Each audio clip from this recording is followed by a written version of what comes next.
அதனாலதான் ரசூல் ஸல்லல்லாஹு அலைஹி வஸல்லம் அவர்கள் சொல்லுகிறார்கள், நீ ஒரு செடியை நாட்டுவதற்காக வேண்டி கொண்டு வர, ஒரு சின்ன செடி தாவரம் ஒன்று நீ நாட்டுவதற்காக வரும்போது சூரூதப்படுகிறது, மறுமை நாளுக்காக சூரூதப்படுகிறது. நீ உன்னுடைய கையில் இருக்கக்கூடிய செடியை தூக்கி எறிந்து விடாதே, அதை நாட்டி விட்டு தான் நீ மறுமையை சந்தி என்று சொல்கிறார்கள். சுப்ஹானல்லாஹ். என்ன மீனிங்? கடைசி வரைக்கும் நேரத்தை பயன்படுத்த சொல்கிறது இஸ்லாம். சூறு ஊதுப்படுகிறது, அவருக்கு அது விளங்குகிறது. கையில் ஒரு செடி இருக்கிறது என்றால் தூக்கி வீசி விட்டு போக வேண்டாம், அதை நீ நாட்டி விட்டு போ என்று அல்லாஹ்வுடைய தூதர் சொல்கிறார்கள் என்றால் ஒரு முஸ்லிம் இந்த நேரத்தை எவ்வளவு பெருமதியானதாக பார்க்க வேண்டும். ஆனால் எல்லோரும் மார்க்கம் படித்தவர்கள், மார்க்கம் பேசுகிறவர்கள், மார்க்கத்தில் அக்கறை உள்ள நாம் எல்லோருமே இந்த நேரத்தின் பெருமதியை புரியாமல் ஒரு வகையாக பிரெயின் வாஷ் பண்ணப்பட்டு விட்டோம். சும்மா உட்கார்ந்து அரட்டை அடிக்கிறோம். சஹாபாக்கள் எப்படி இருந்தாங்கன்னா, ஒரு மஜ்லிஸில் உட்கார்ந்தார், சும்மா ஃப்ரெண்ட்லி, தொழுதுட்டு ஒரு இடத்துல உட்காரோம், அல்லது ஒரு பார்க்கில் உட்கார்றோம், அல்லது ஒரு பீச்சில் உட்கார்றோம். அவர்கள் அந்த இடத்தில் உட்கார்ந்தால் வல்லசர் என்கிற சூறாவை ஓதாமல் கலைய மாட்டார்கள். அதுல மீனிங் என்ன? ஒருவர் சரி இப்போது இந்த சிறுவன் வல்லசர் ஓதுவார் என்று ஓதி கலைகிறதா? இல்ல, வல்லசர் ஆரம்பத்தில் சொன்னேன். அதான் அல்லாஹ் மற்ற 113 அத்தியாயங்களை இறக்காமல் இதை மட்டும் இறக்கி இருந்தாலே போதுமானது என்று இமாம் ஷாஃபி ரஹ்மஹுல்லாஹ் சொல்லுகிறார்கள். அப்ப அதுக்குள்ள முழு இஸ்லாமும் இருக்கிறது. அப்ப அந்த மஜ்லிஸில் இஸ்லாம் பேசப்படும். உட்கார்ந்தால் ரசூலுல்லாஹி அலைஹி வஸல்லம் அவர்களை பற்றி சஹாபாக்கள் சொல்கிறார்கள், ஒரு மஜ்லிஸ்ல ரசூலுல்லாஹி அலைஹி வஸல்லம் உட்கார்ந்து சும்மா ஒரு பொதுவான விஷயங்களை பேசுறதுக்காக உட்காருவார்கள். அப்ப அந்த மஜ்லிஸ்ல ஹீரோவா யாரா இருப்பாங்க? ரசூலுல்லாஹி இருக்கிற ஒரு மஜ்லிஸ்ல ஹீரோ யாரு? ரசூலுல்லாஹி அலைஹி வஸல்லம் தான். பேசிக்கொண்டிருப்பாங்க, பழையது மக்காவில் நடந்த சம்பவங்கள், வரலாறுகள் அப்படின்னு பேசிக்கொண்டிருப்பார்கள். அந்த நீண்ட நேரம் அப்படி உட்காரல ரசூலுல்லாஹி அலைஹி வஸல்லம், ஒரு ஷார்ட் டைம் உட்காருவார்கள். அதற்குள் அல்லாஹ்வுடைய தூதர் ஸல்லல்லாஹு அலைஹி வஸல்லம் அவர்கள் என்ன செய்றாங்கன்றது சஹாபாக்கள் நோட் பண்ணுவாங்க.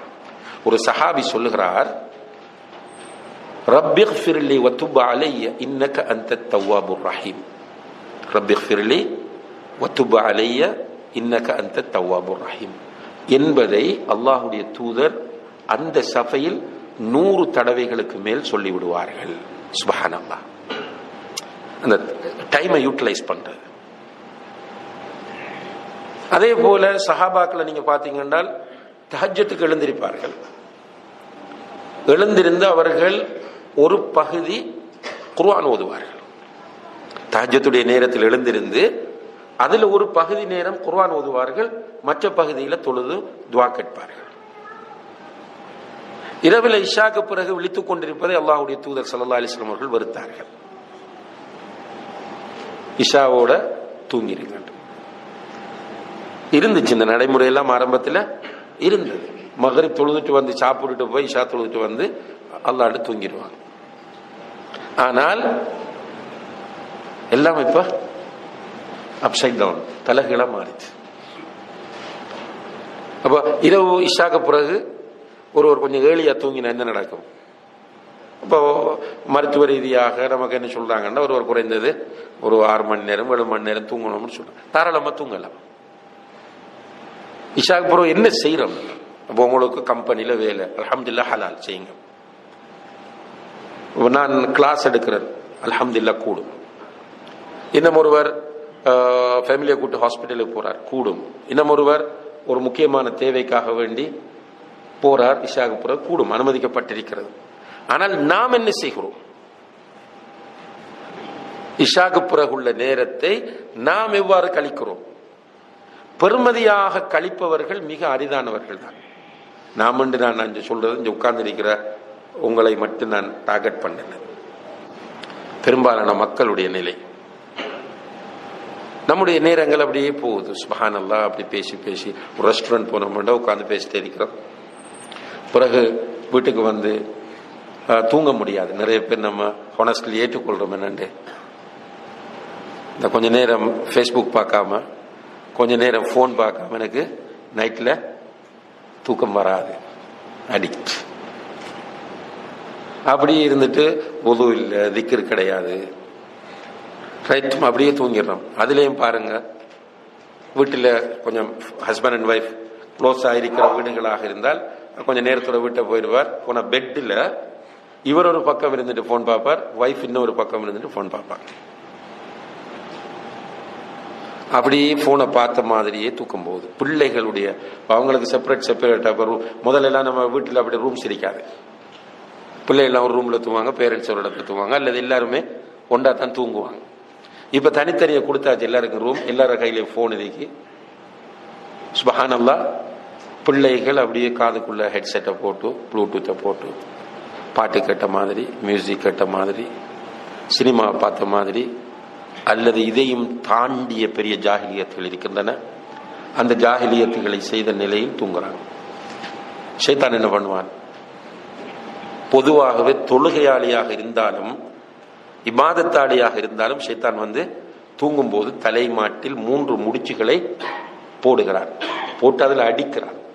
அடித்து சொல்கிறான், அலைக லைலுன் தவீலுன் ஃபர்குத், உனக்கு இன்னும் டைம் இருக்கு, நல்லா தூங்குன்னு சொல்றான்.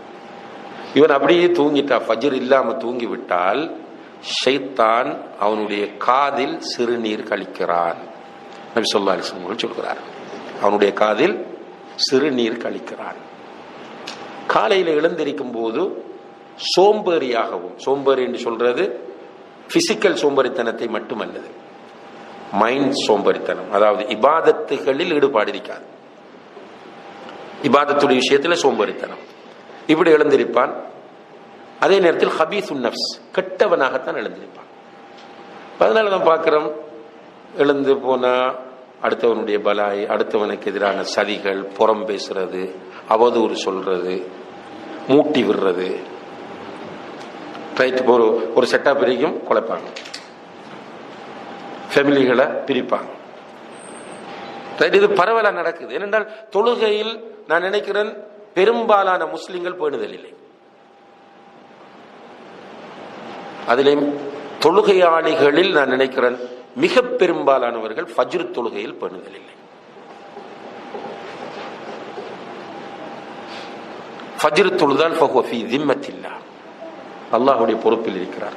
ரசூலுல்லாஹ் சொல்றாங்க, ஒருவர் இஷாவை ஜமாத்தோடு தொழுதால், இஷாவை ஜமாத்தோடு தொழுதால் அவர் பாதி இரவு நின்று வணங்கிய நன்மையை பெறுகிறார். நல்ல கவனத்தில் கொள்ளுங்க. ஏன்னா நம்ம ஃபஜ்ரே நமக்கு மிஸ்ன்னு சொல்லும் போது தஹஜ்ஜத் கற்பனை பண்ண முடியாது. இது ஒரு நல்ல ஆப்பர்ச்சுனிட்டி. ஃபர்ல மட்டும் தொழக்கூடியவர்களுக்கு கிடைக்கிற பெரிய ஒரு வாய்ப்பு என்னென்றால், ஒருவர் இஷா தொழுகை ஜமாத்தோடு தொழுதால் பாதி இரவு நின்று வணங்கிய நன்மையை பெறுகிறார். அதே நபர் ஃபஜ்ர் தொழுகையும் ஜமாத்தோடு தொழுதால் அவருக்கு இஷாவுடைய நன்மை வேறையாக கிடைக்கிறது, ஃபஜ்ருடைய நன்மை வேறையாக கிடைக்கிறது. அந்த இரவு முழுக்க நின்று வணங்கிய நன்மை அவர் பெறுகிறார். நிறைய மிஸ் பண்றோம். அல்லாஹுடைய ரஹ்மத், அல்லாஹுடைய தௌஃபீக் இல்லாமல் இந்த உலக வாழ்க்கையில் எதுவுமே சாத்தியமில்லை. நிம்மதியாக இருக்க வேண்டும் என்பது பணத்தை கொண்டு சாத்தியப்படக்கூடிய ஒன்றல்ல. என்றால் நிறைய பணம் வைத்திருக்கிறவர்கள் மிகப்பெரிய மன அழுத்தங்களோடு வாழ்கிறார்கள். அல்லது இந்த உலக விஷயங்களை வைத்து நிம்மதி வரும் என்று நினைப்பது போலியாகும்.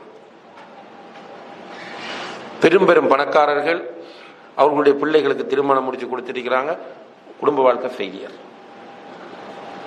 பிள்ளைக்கு தலாக் அல்லது ஹுலு அல்லது வேறு பிரச்சனை.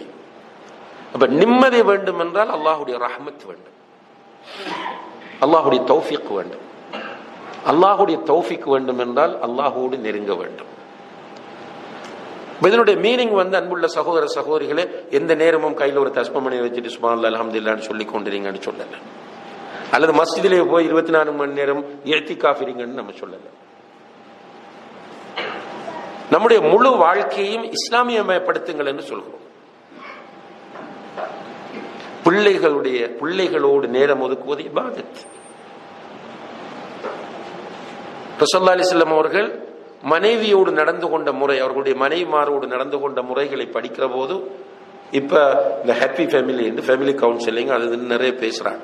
ரசூல் ஸல்லல்லாஹு அலைஹி வஸல்லம் அவர்களை போல இந்த உலகத்தில் யாரும் ஃபேமிலி லைஃப்ல ஹாப்பியா இருந்திருக்க மாட்டாங்க.